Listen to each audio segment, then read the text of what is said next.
Renegades of Puck to the trenches. It's time for Renegades of Puck TV. Welcome to the bunker.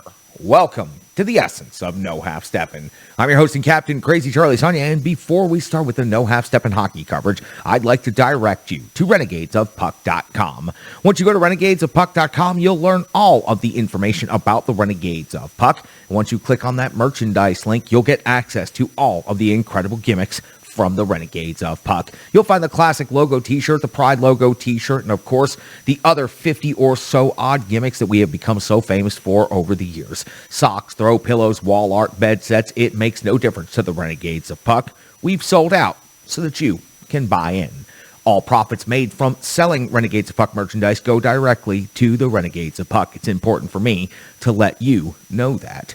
We sure could use your help on social media. As a matter of fact, it's of critical importance to the Renegades of Puck and our operation. Just a few months old now, we're doing an incredible job, but we can continue adding more. There's room in the trenches for plenty more Renegades. So please give us a subscription on YouTube and catch the latest episodes of Renegades of Puck TV right there on YouTube. As a matter of fact, turn on those notifications and you'll know immediately when I post those episodes in the middle of the night. So you can reward the effort by clicking on those links right away. Once those links are posted to YouTube, we would love it if you would share them on your Facebook feed. Also, give us a like on Facebook at Renegades of Puck. If Twitter is your preferred method of using social media, then please share the links on Twitter and tag the Renegades of Puck. As a matter of fact, you can find each and every one of the Renegades of Puck very active and very interactive right there on Twitter at Renegades of Puck. We also have an Instagram account, and we make content just for that account as well. So please give us a follow over there on Instagram. And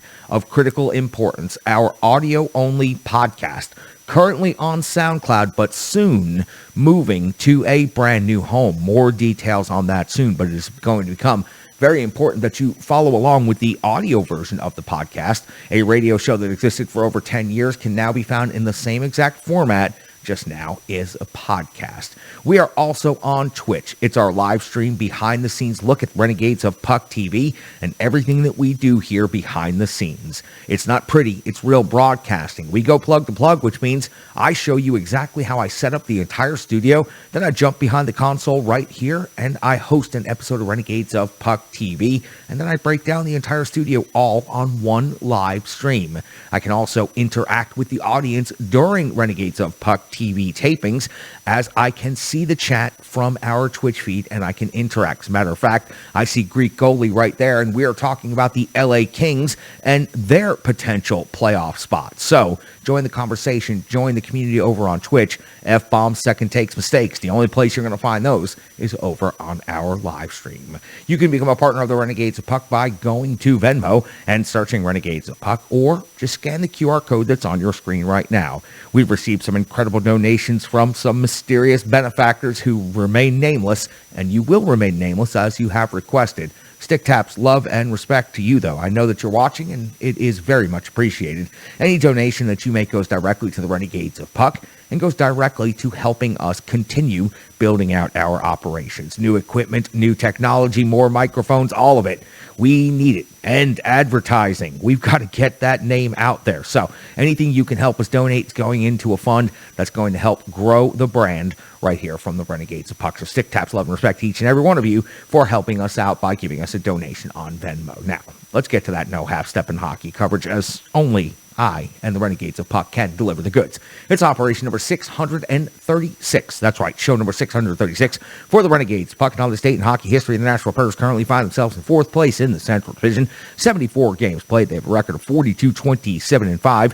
89 points has them 9 points removed from the automatic qualifying spot of third place in the Central Division. That is the St. Louis Blues. They are also 9 points behind the second place Minnesota Wild and 23 points behind the first place and clinched Colorado Avalanche. Now, looking below the Nashville Preds in the Central Division standing is where things become of critical more importance.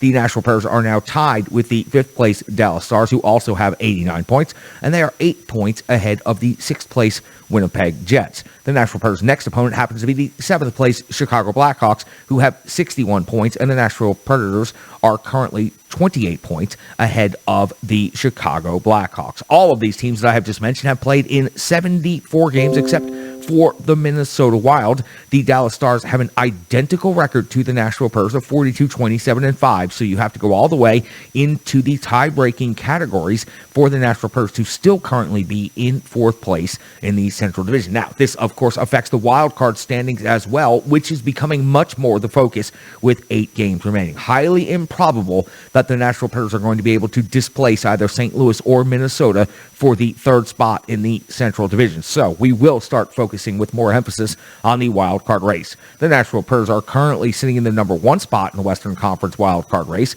with 89 points and 8 games remaining. Of course, the Dallas Stars are in the second wild card spot, also 89 points, 8 games remaining. We just covered the tie-breaking scenarios and exactly why they're in that order.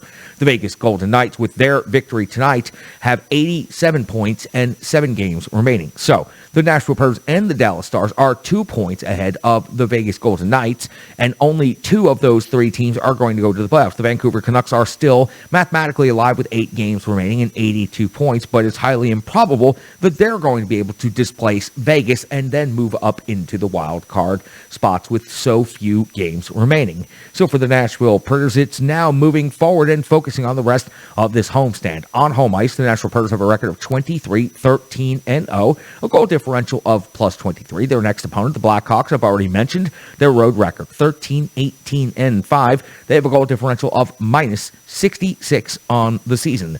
Overall, they've played 74 games on the season. They have a record of 25-38-11. That's good for 61 points. In their most recent action, as a matter of fact, it's almost all been bad. On the 3rd of April, it was a 3-2 overtime loss versus Arizona. Then on the 7th, it was a 2-0 loss versus Seattle Kraken. On the 10th, a 6-4 loss versus Dallas, a 5-2 loss versus LA. But most recently, a 5-4 shootout win versus the San Jose Sharks. Now, the Nashville Predators have played the Chicago Blackhawks 3 times this season and have secured 5 out of 6 points so far this regular season. Let's take a look back at the season series. On November the 7th, they met for the first time in Chicago, and it was the Blackhawks with a 2-1 victory in overtime. One of the most disappointing overall games of the season for the Nashville Preds. It is certainly on the list. Saros took the loss in that one, making 30 saves on 32 shot opportunities. DeBrincat had the game-winning overtime goal. On the 17th of December, the Preds go back into Chicago and this time pick up the overtime victory, 3-2. Tanner Jeannot gets the overtime game-winning goal, and UC Saros this time picks up the victory with the late load of 17 out of 19. On the 1st of the year, it would be the Nashville Preds of Bridgestone Arena defeating the Chicago Blackhawks 6-1. UC Saros again with the victory. 37 out of 38. Tanner Jeannot with 2 goals in that game. So the Nashville Preds look to secure 2 more points against the Blackhawks on Saturday afternoon. That would mean picking up 7 out of 8 possible points on the regular season series. For the Nashville Predators, once they wrap up this game against the Chicago Blackhawks, they will face off against the St. Louis Blues on Sunday afternoon. So another back-to-back for the Nashville Predators, and the St. Louis Blues will be coming in, and it will be an earlier than prime time start, but for the Nashville Predators, they'll have about 24 hours between games. Tuesday, the Calgary Flames will be here to close out the homestand for the Nashville Predators, and then a 1-game road trip on the 23rd of April to Tampa Bay. Coming back home, Minnesota, Calgary on the 24th and the 26th, and then the final 2 games of the regular season will take place on the road on the 28th and 29th, one last back-to-back at Colorado and at Arizona. We know Colorado will have nothing to play for, and Arizona will absolutely have nothing to play for. The Nashville Predators might have everything to play for in those final 2 games of the season. So we talk about the Nashville Preds and their injuries and affecting right now what's going on with the roster. McCarron is now listed as day-to-day. He had been listed as week-to-week until today, so he's getting close to return. Borowiecki, unfortunately, is listed as day-to-day again, and Matt Luff is also listed as day-to-day. The rest of the Nashville Preds are healthy at this time, so that means we can go ahead and take a look at the matchup between the Nashville Preds and the Chicago Blackhawks. In goals for the Preds lead in this category. It's 3.18 per game. That's 13th best in the NHL to Chicago's 2.60, which is 27th in the NHL. And the Blackhawks are near the lower third or damn near the bottom third in the entire league in almost every metric. But we're going to go through each and every one of them anyway. Goals against the Nashville Preds are 11th in the NHL at 2.86, while Chicago, giving up 3.53 per game, is 25th in the NHL. Shots on net per game, 22nd for the Preds, 31st overall for the Chicago Blackhawks at only 28.7 per game. Shots against per game. The Nashville Predators lead in this metric as well at 18th, giving up 31.9 per game, while the Blackhawks give up 32.8 and are 23rd overall in the NHL. The Nashville Predators power play, as well as their entire offense, has seemed to have a power outage as of late, but still rated 7th overall in the NHL, converting at 23.8%. Now that has dipped a little bit in recent games, 54 out of 227 opportunities.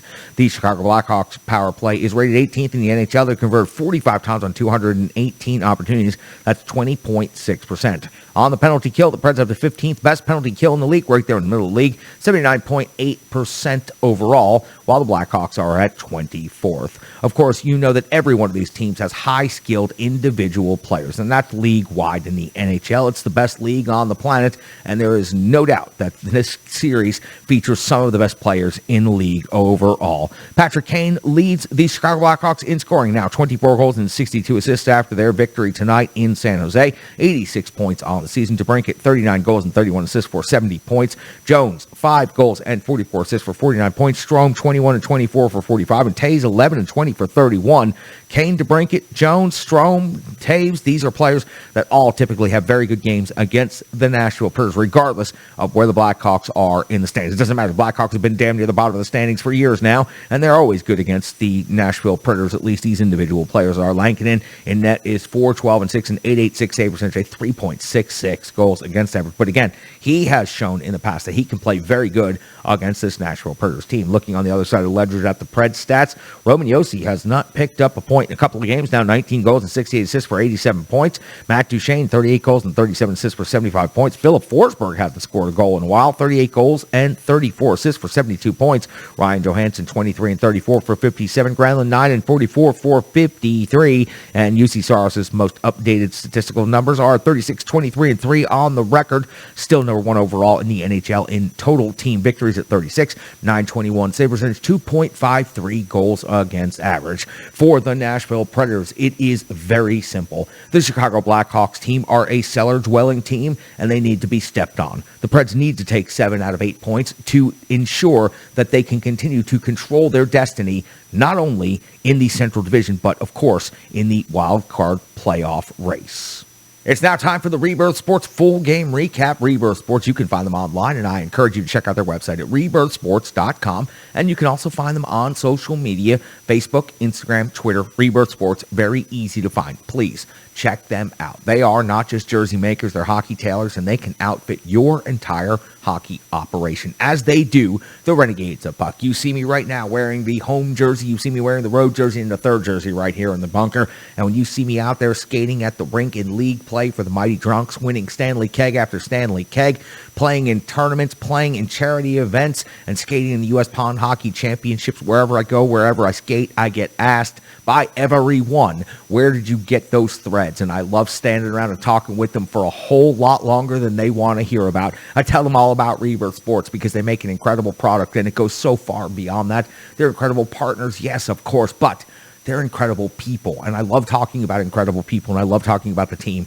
at Rebirth Sports. Look, their product is undeniable. You see it all the time here on the show, and you see the Renegades of Puck wearing them, doing all of their segments. Check out Rebirth Sports, see how they can outfit your hockey operation today, and definitely give them some Tic Tacs love and respect. They're great people, and I'd sure do appreciate them supporting the Renegades of Puck TV throughout this entire first season here as we are building a brand new thing. Let's go all the way back to April the 14th of the year 2022 when the Nashville Predators were hosting the Edmonton Oilers at Bridgestone Arena. John Hines would deploy his lines in the following way: Forsberg, Johansson, and Tomasino, Tolvin and Granlund and Duchene, Trenton, Sissons, and Jeannot, Cousins, Glass just called up from Milwaukee, and Cunnin getting an opportunity to be the fourth line. Josi and Fabro, Ekholm, and Carey Luzon and Benning make up your defensive pairings, and UC Saros gets the start in net. We are just 39 seconds into the first period, and UC Saros has to come up with a save on CC's long shot. It was the first shot of the game by either team. 2:59 of the first period, Smith comes up with a save on Duchene's deflection. That happened to be the first shot on goal for the Nashville Predators. 4:33 of the first period, UC Saros comes with a save on Draisaitl off of the rush, and unfortunately I won't be saying that too many more times. At 7:30 of the first period, Carey is off the box, 2 minutes for slashing, and actually it was called high sticking, but it really looked more like a slash to me. we see Draisaitl cashing in his 52nd goal of the season. It's not a surprise at all. An Edmonton power play, a Draisaitl conversion. Stop me if you've ever heard that one before against Nashville Predators. It is his 52nd goal of the season. It comes on a one-timer from the right circle. It's a perfect setup from McDavid over to Draisaitl for the finish. Edmonton leads 1-0. At this point in the game, Edmonton is out shooting the Nashville Predators 10-2 in the first 9 minutes. At 12:20 in the first period, Cunning's off the box, 2 minutes for interference. UC Saros comes with a save on Draisaitl plus the rebound jammed by Kane at 14:28. Smith comes up with a save on Yossi just after the PK expires. 16:58, Bouchard hits the post, giving Edmonton another great opportunity. The Oilers outshoot the Predators 13-8 in the first period. So the Preds were able to even things out a little bit over the second half of the first period, but still find themselves down by a goal going into the second, heading for the clean sheet. At 2:09 of the second period, Fogel's off the box, 2 minutes for roughing on Luzon in the offensive zone. Smith comes up with a save on Luzon, with Cousins delivering the jam. Good scoring opportunity by the Nashville Predators, and they were buzzing here to start the second period. 5:59 of the second, Saros comes up with a save on Pugiarvi, sliding across to the back post at 8:03. Saros comes up with a save on Kane, slicing through the slot and getting a great scoring opportunity. But at 12:36, Draisaitl strikes again now, his 53rd goal of the season, giving the Oilers a 2-0 lead. It was a wrist shot from the slot, and it was just a perfect seeing eye snipe right through the smallest area in all of the traffic to find its way into the back of the net. 13:24 of the second period, Chenot's off to the box, 2 minutes for high sticking. We'd see McDavid pick up a penalty, 2 minutes for roughing. This would lead to a 4-on-4. The more I saw the replay, and I went back and looked at it several more times after the game, I have to tell you, I think that this call was incorrect. It should have been elbowing, and it should have been a major penalty, as McDavid, without a stick, leads with the elbow up and into the head of Benning, sending Benning bloody and off of the ice. Again, this is a situation where I have a feeling we will hear from the player department of safety, and we will see a suspension for McDavid, but that does nothing to help the Nashville Predators in this situation. What a difference it would have made if the Nashville Predators suddenly found themselves on a major power play instead of just being evened up and it being a 4-on-4.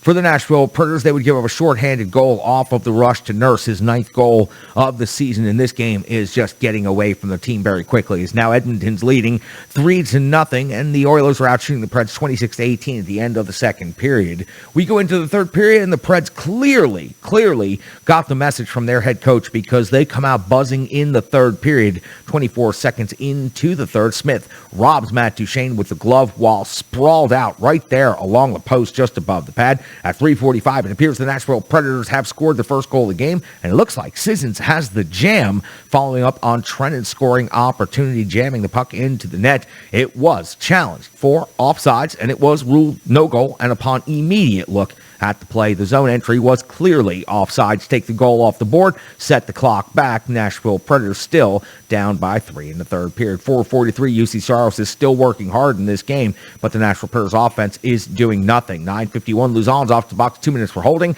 that's when Draisaitl comes up with his 54th goal of the season. It was a top corner snipe, and again, another perfect McDavid feed, and the Nashville Predators find themselves down 4-0 on home ice. 13:09 of the third, Kulak's off the box, 2 minutes for hooking the Preds with a power play and at least an opportunity to break the shutout, but Smith stops Forsberg, then he stops Tomasino, and then this game comes to its logical conclusion at the end of 60 minutes, and the Nashville Predators losing 4-0 to the Edmonton Oilers. Look, the Edmonton Oilers are a playoff team, and they're a good team, and they certainly have had good success in their last couple of meetings against the Predators, especially with Draisaitl and McDavid being as hot as they are. But for the Nashville Predators, it simply cannot be that you have started this 2-game homestand only scoring 1 goal, and you have only managed to get 2 out of the 4 points. You're lucky to have gotten those points against San Jose. For the Nashville Predators, this level of effort cannot stand. You were practically run out of your own rink in the first 10 minutes of the game, and aside from just a couple of spurts and a little bit at the beginning of the third period, you were basically emotionless, listless, and you were half-stepping out there on the ice tonight. And I got to tell you, Chris Mason almost said it, Crispy almost said it, and I'm saying it right now. You were half-stepping at Bridgestone Arena tonight. A lot of people paid a lot of money to see a team in a playoff hunt go out there against the Edmonton Oilers and two of the best players in the league and put up a hell of a fight. A team that comes in with a bunch of speed and high scoring, you're supposed to punch them in the mouth, slow them down, knock them down, and put them in their own end. What happened to any of that tonight? Where was the emotion? Where were the Nashville Predators that we've come to know and love from this entire season? If this is the team that's going forward into the potential playoffs, this team will not survive a first-round matchup against anyone. Thankfully for the Nashville Predators, they have an opportunity to regroup, get ready for a significant back-to-back this weekend, and 4 incredibly important points. But right now, focus on the 2 points versus the Chicago Blackhawks. But I want to see a Nashville Predators team show up that is angry with this many games to go, with this much on the line, and the team putting up the effort they did tonight. It's across the board. Nobody escapes it tonight. Everybody was a half-stepper in that locker room and on that rink tonight. The Nashville Predators can, will, and hopefully should do better this upcoming weekend. UC Saros was 28 out of 32 in this game, and he was absolutely abused by Draisaitl, and it's not the first time. I don't have any analysis for this situation right here, but I do have a starting goaltender. His name is Mostradamus. You can find him on Twitter at GreekGoalie35, and he's going to talk to you about half-stepping. Thank you very much, Charlie. I don't have a whole lot to say about that performance against the Edmonton Oilers. It was embarrassing, shameful, uninspired brand of hockey from the Nashville Predators. I don't understand how a team in the thick of a playoff race, fighting for every point out there to make the playoffs, comes out and puts out a performance like that against another playoff team looking for points. I don't understand it. Yes, I know Edmonton has had their number. That's 6 wins in a row now for the Edmonton Oilers, but they did nothing to pressure Edmonton in this game. UC Saros did everything he could to keep them in the game. First period, kept them to 1 goal. 40 minutes of hockey left, you still have a chance. Nope, they let another 20 minutes go, maybe played 2 minutes of good hockey in the second period, and we're down 3-0 at that point. Well, Saros can only do so much. Yes, they had a disallowed goal because of offside, but quite frankly, Mike Smith had probably one of the easiest shutouts in his career. Yes, he made the 1 save on Matt Duchene. Congratulations. Aside from that, not a whole lot he had to do out there. He played the puck a whole lot, which the Preds, for some reason, for 60 minutes, kept just wrapping it around the boards and letting him play the puck instead of dumping it in the corner where the goalie can't play it. No explanation for that whatsoever from the team or the coaching staff. Here's some more stats for you. The Nashville Predators scored 0 regulation goals in back-to-back home games for the first time since February of 2013. 9 years ago was the last time they could not light the scoreboard up at home for 2 straight games. Not a good look for the team. Yes, you have a bunch of guys that are having career years, but you're heading into the last couple weeks of the regular season. You have got to be better than what they were on Thursday night against the Edmonton Oilers.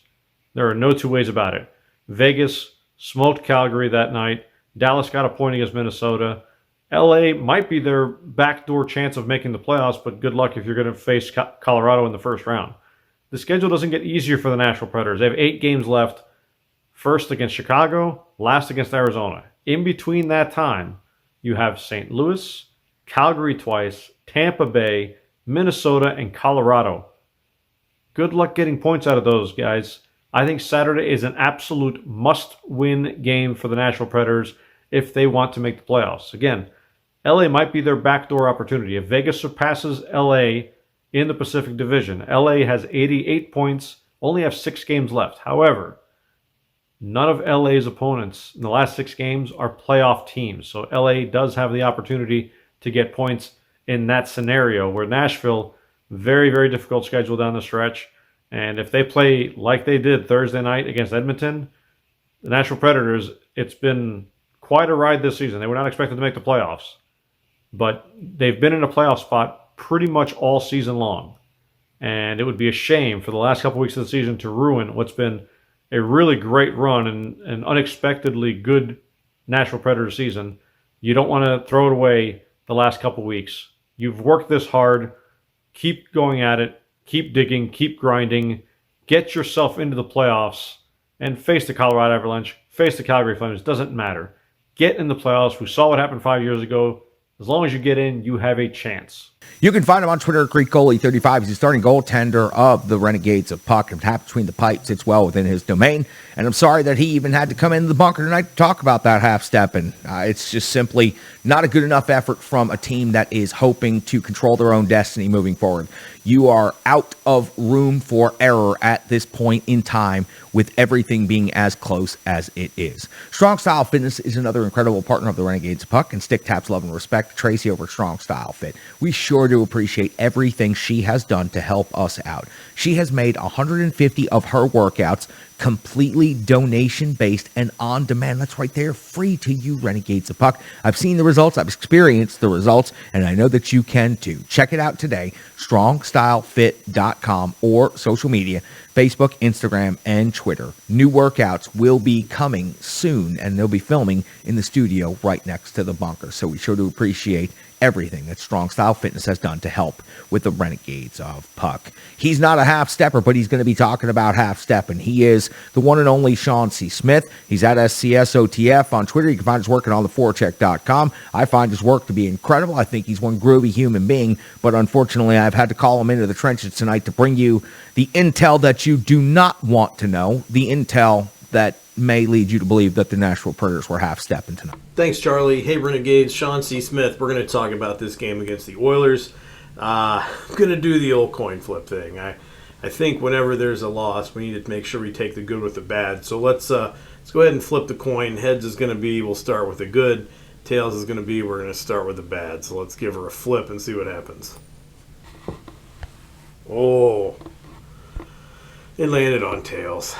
Okay, well, let's start off with the bad then. You know, realistically, I go back to a conversation that John Hines had with the media after a game a while back where he talked about how when the team was playing against a team that wasn't known for stepping up the physical intensity, that they tended to struggle a little bit to play to their identity, and I think that's kind of what you saw happen tonight. Now, I know that the hits, for example, pretty much evened out by the end of the game, but the reality is you didn't see the Predators playing the intense physical game that we've gotten used to over the past entire season. In fact, I'm not going to point out the fact that there were no fights and say that, oh, well, there wasn't a fight. So the team obviously wasn't playing to their identity. But it seemed like one of the key elements that was missing tonight that comes along with the hits and the physicality and even the fights was an aggressive forecheck. And I'm going to say that that's just a staple of the Predators' identity this season. The problem is you saw a lot of icing. You saw a lot of guys getting stuck out on the ice for a while. It's hard to forecheck aggressively when you're getting worn down. And realistically speaking, you've been chasing a team that's very fast all night. It tends to wear you out. Now, I'm not saying that the reason the Predators lost was because they played a fast team and they're not fast enough. But I am going to say that when the Predators have played fast teams like this in the past, especially with this identity this season, they tend to have a little bit more difficulty because there's kind of this plan or this idea in place that you're going to make the team fight for every inch of the ice that they earn. But the reality is you have to catch them if you want to hit them hard enough to slow them down. And we've seen the Predators have problems with passing over the past few games, getting crisp, clean passes quickly through the zone, across the ice, wherever they need to go. And unfortunately, with a fast team like the Oilers, they're able to get into those passing lanes, break up those passes, and next thing you know, they're down the ice and they're scoring. So those are some of the negative things I would say. Now, would I have liked to have seen some fights? Sure, why not? I enjoy that. I think that's a fun part of the Predators' identity, is seeing them chuck the old knuckles around. But realistically, we didn't get to see that tonight, and that's okay because we're already missing some guys. If you notice that McCarron's been out for a while, Mark Borowiecki's out, Matt Luff is out. As the team is getting closer to the playoffs, you want a healthy team. You don't want a team that's going to be plagued by injuries. So ideally, if part of the idea here was, let's try not to get anybody hurt tonight, then hey, looks like they did a pretty good job. But I will say, I wonder if the Oilers have promotions like the Predators do, where they get special food-related treats for things like shutouts or 4 goals in a game or things like that. Because if they do, I would say that Edmonton will be eating well tomorrow. But we started with the bad. Let's end with the good. Hey, Cody Glass is back with the Nashville Predators. Milwaukee coach Carl Taylor went on after a game a few weeks ago, or maybe even earlier this week, last week. It's hard to remember. There's been a lot of hockey for the Admirals recently. But he made the comment that Cody Glass made a play that was kind of a cry to say, hey, I'm an NHL player. Get me out of here.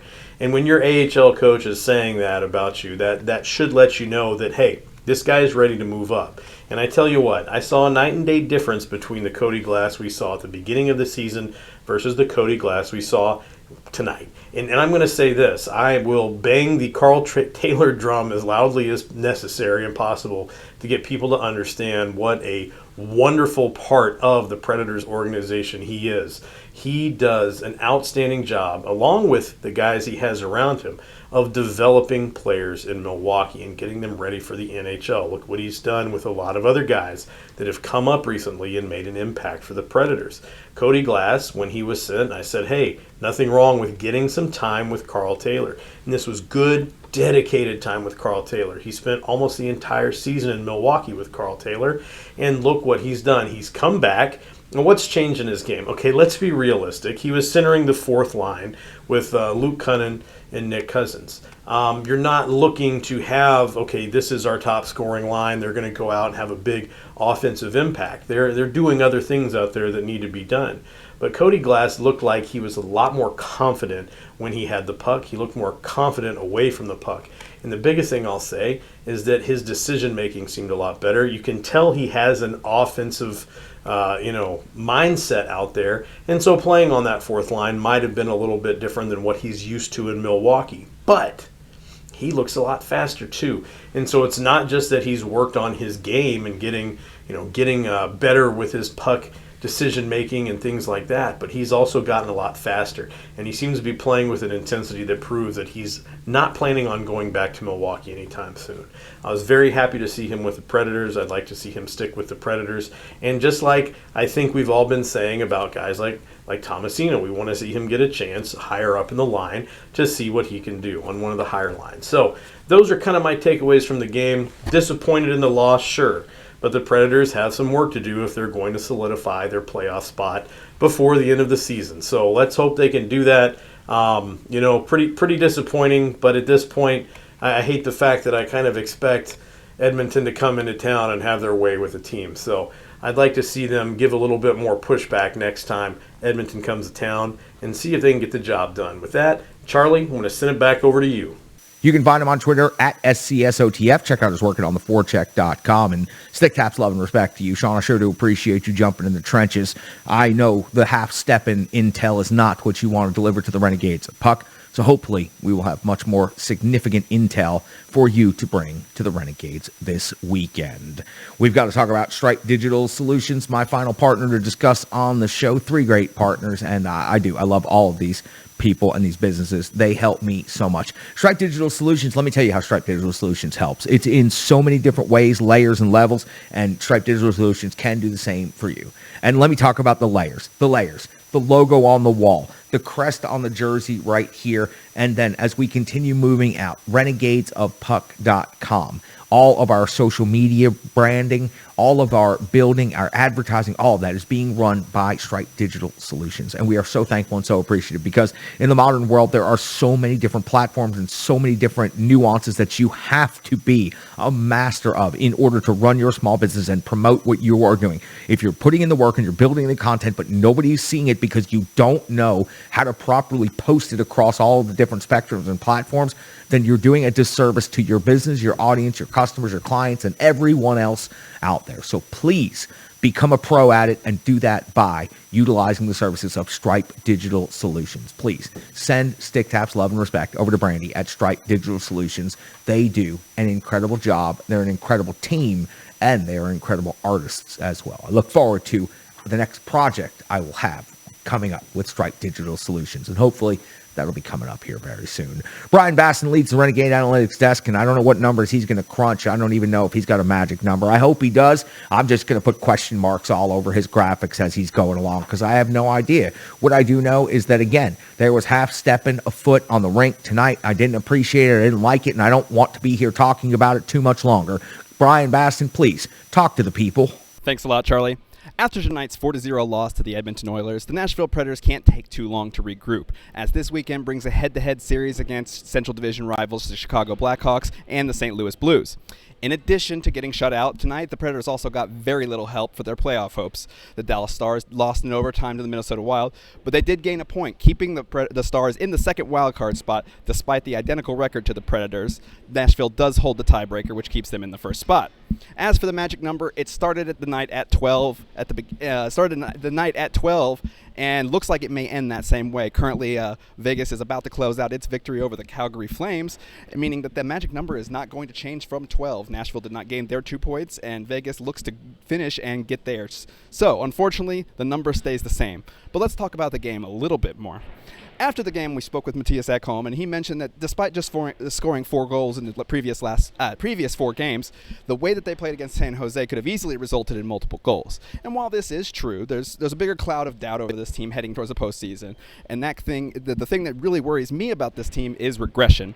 And when I say regression, it doesn't just mean a team or a player getting worse, per se. It more means that they're moving back to their averages after being a little bit of an outlier. Something like Philip Forsberg's 21% shooting percentage this season, which is by far a career high. That's the type of thing that we're starting to see settle back down to earth. And we're seeing career-defining seasons for multiple players like Forsberg, Duchesne, Yossi, Saros, Janot, and hopefully that they can keep that on and they can continue that into the postseason, because if this team collapses or gets cold all at once, you'll see a lot more games like tonight. But again, Nashville cannot rely only on its stars to be producing, and they need depth scoring, and that's something that's been a real big issue that we've seen in the last few weeks. Coach John Hynes did reiterate many times through his media availability tonight that the focus would be on Chicago, and that he didn't want to dwell too long on the negatives from this game.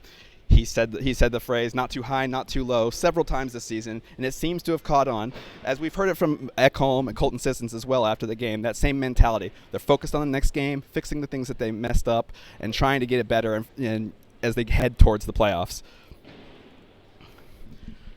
There are a lot of changes to make to this team. Cut here, Charlie.